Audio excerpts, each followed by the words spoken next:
Dylan Sinn from the Fort Wayne Journal-Gazette joins me now. How's everybody doing? How's Dylan? I'm good. Thanks for having me on, Jeff. Brother, it's always a pleasure. The schedule came out yesterday. Did Purdue release their schedule? Yeah, the Big Ten released all of them. Yeah. Okay. Well, I didn't know if Purdue had released all of theirs yet. I hadn't seen it. What stood out about Purdue's schedule last year? Purdue fans may not want to acknowledge it, but they had the easiest schedule in the conference last year, and that's just a statistical fact. But what is it like this year? What are the things that stand out about Purdue's schedule? I mean, they do have only one game against Michigan State, just like Indiana does. They play Michigan State toward the end of the season in a game that might be like a Big Ten championship, right? Like that's going to be, and it's at Mackey, which is going to be a lot of fun. So that's the big one. And like Indiana, Michigan State got screwed, didn't they? Yeah, they did. Because they have to finish. They do that, and then they finish at Assembly Hall. Yeah, exactly. So they play Purdue and Indiana within like a week or a little bit more of one another. So it's right at the end. Purdue has let's see here. I'm looking at it. They have a closing stretch of Michigan State, Illinois, and Wisconsin, which is going to be kind of obviously make or break. I would think those are the last 4 games. Yeah, Purdue will. I'm not sure if they will be the favorite going in. It's 1A and 1B, I know, between them and Michigan State. I think it's them and Michigan State are co-favorites. That's the way I would handicap it. Yeah, because I don't know that you could put one in front of the other. I just don't. There's too much talent. I know everybody likes to think about Mount Edie, but there's just too much talent on the Michigan State sideline to pretend it doesn't. Well, the thing with Michigan State is that it's going to take a little bit for it to gel, right? I think we're going to see some knee-jerk reaction at the beginning, where Michigan State's going to start 4-3 in the non-con, and it's going to be like, oh, what's wrong with Michigan State? Just like it is every single year, where they start 4-3 and they drop out of the top 25, and it's like, oh, what's wrong with Michigan State? And then they end up going 14-6 in the conference, and that's probably what's going to happen again this year. Now, the question is whether it takes them until maybe the middle of January to completely come together. And by then Purdue has like a 3-game lead in the Big Ten or something like that, right? And they end up being about the same by the end of the season, but Purdue has the more experienced team to start. And so they have an advantage in that way. So that's a possibility to me. It's going to be interesting. And Indiana's schedule, of course, out as well. And they have a very interesting stretch. Theirs is going to come early, and it's going to come fast. Yeah. Man, I talked about it before you joined us. It begins November 19th. That is probably a lot earlier than Mike Woodson would like to see this young team of his, which people may say they're not that young. Well, I think that they're young because I think of Mackenzie Mbako. I think of Khalil Ware. Malik Renew is just a sophomore. So a lot of their and new faces, but the reigning national champion, that's going to be a punch in the mouth in New York. And then the next day, most likely, I'm expecting Indiana to be playing against Texas. Then they'll get a game 6 days later with Harvard, which in Cambridge, and then you come back and you take on Maryland at home. You've got to travel to Ann Arbor. Then you go down to Atlanta to take on Auburn, and you come back home and play most likely the number 1 ranked team in the Kansas Jayhawks. So yeah. Pretty rough stretch there for Indiana early on.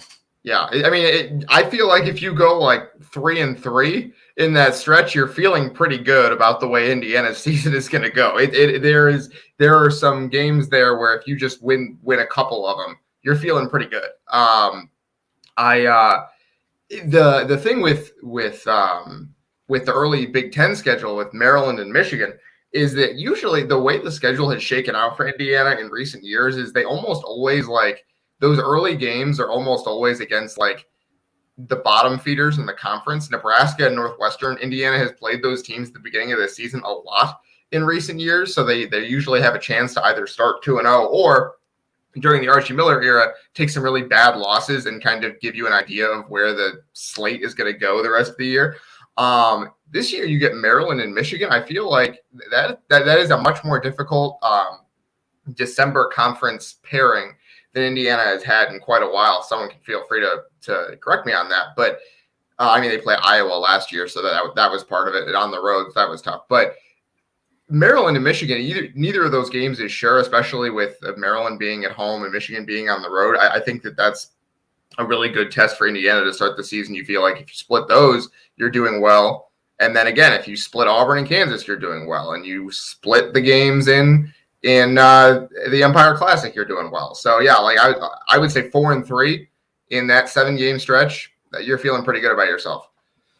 Yeah, I'm looking at Michigan State's schedule, and they have what I would call unusually easier start than normal. I see 2 games on the early docket. One with Duke on November 14th after playing James Madison in Southern Indiana.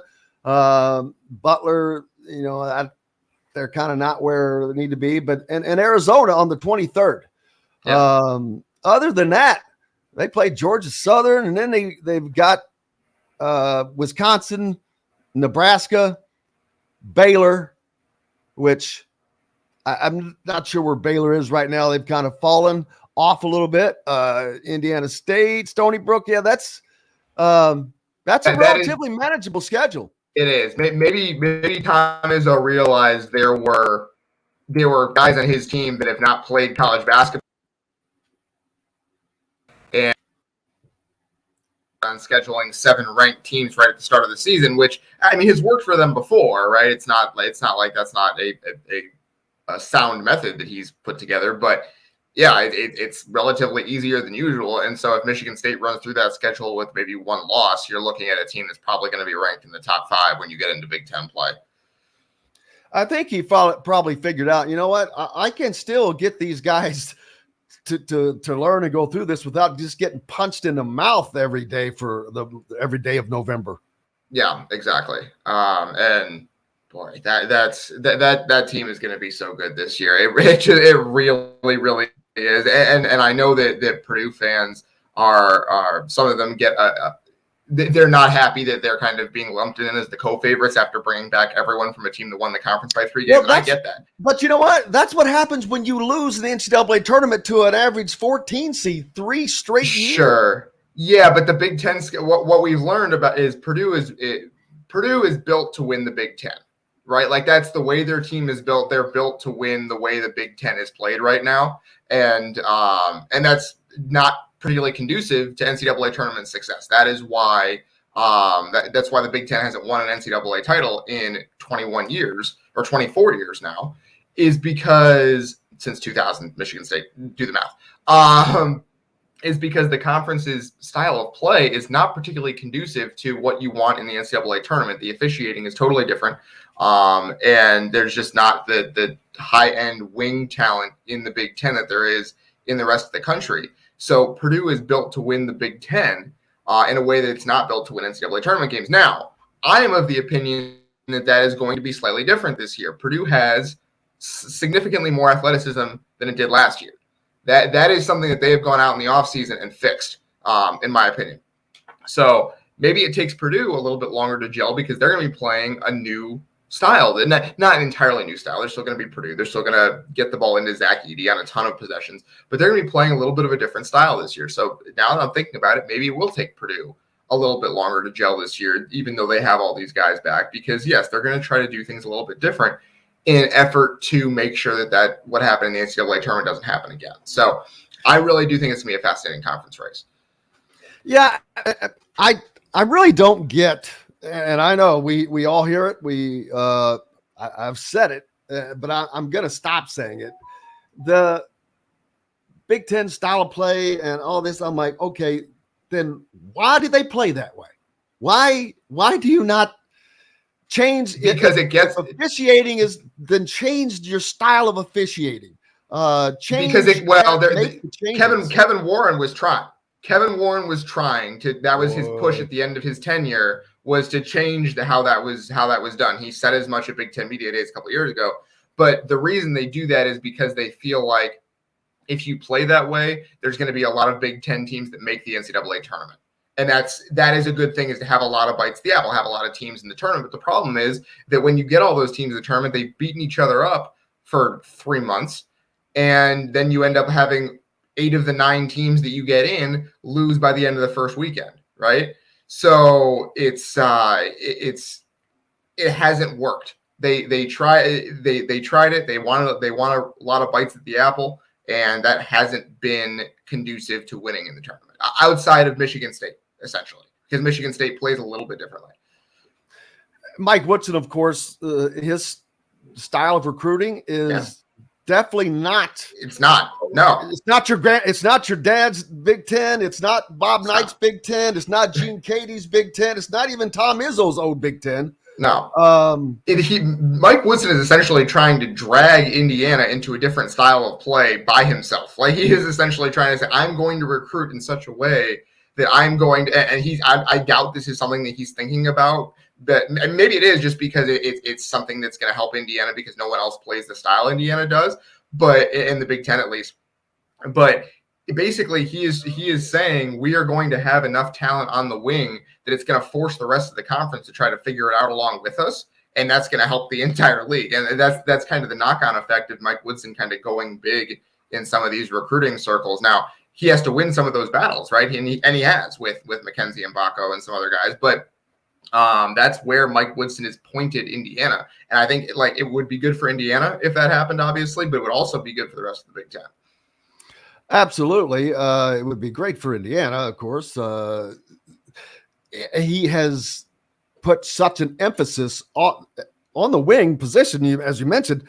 That's the position that killed them last year. That was the difference between that team being able to get to the second weekend and potentially beyond, and not. They did not have the talent. They had no reason for teams not to collapse.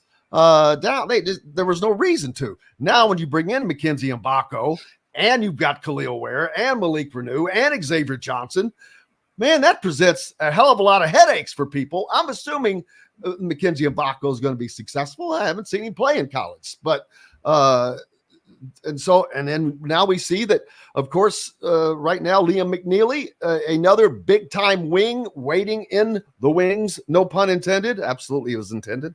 But he's another big time get in that position, assuming Mbako may not be here. But if he is, boy, can you imagine having bookends like that?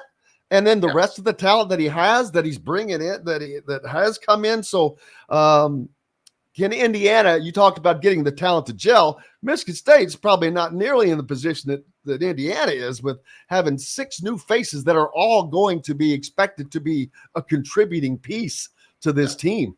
Yeah, I mean, Michigan State at least has the advantage of having their lead guard back. Tyson Walker is back, and he's kind of the guy that makes everything go. Kind of like Xavier Johnson for Indiana, although he's not coming off an injury. He played significant minutes and almost willed them to the Final Four last year. But they have him back, and he runs the show a little bit, so that helps as well.